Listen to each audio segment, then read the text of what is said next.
Hello everyone, welcome back to my mini blog. তো আগের ভিডিওতেই কিন্তু তোমাদের সাথে শেয়ার করেছিলাম আমরা পিসি ঠাম্মার বাড়িতে গিয়েছি কালী পুজো উপলক্ষে। তো দেখো এখানে কিন্তু ঠাকুরও চলে এসেছে আর খুব সুন্দর করে কিন্তু এই জায়গাটাকে সাজানো হয়েছে। আর এখানে দেখো আমার পিসি আর মৌ এখানে ঝগড়া করছে, কিন্তু ওদের দেখে একটুও মনে হচ্ছে না যে ওরা ঝগড়া করছে, হাসাহাসি করে ঝগড়া।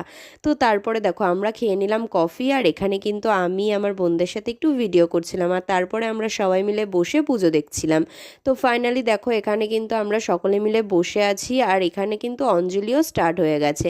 তো তারপরে কিন্তু সবাই মিলে হচ্ছে 108টা প্রদীপ জ্বালিয়ে নিল, আর তারপরে কিন্তু আমাদের সকলকে হোমের টিপ পরিয়ে দিল। আর তারপরে দেখো আমি ভেবেছি এখানে গোল করে টিপ পরাবে, তো তারপরে দেখছি যে আমাকে লম্বা করে টিপ পরিয়েছে। তারপরে আমরা তো খাওয়া দাওয়া করে নিলাম। নেক্সট ভিডিওর জন্য কিন্তু আমার চ্যানেলটাকে অবশ্যই তোমরা সাবস্ক্রাইব করো, আর 300 হতে কিন্তু আমার খুব বেশি বাকি নেই, তোমরা তাড়াতাড়ি আমার চ্যানেলটাকে সাবস্ক্রাইব করো। দেখা হচ্ছে খুব তাড়াতাড়ি, এখনকার জন্য টাটা।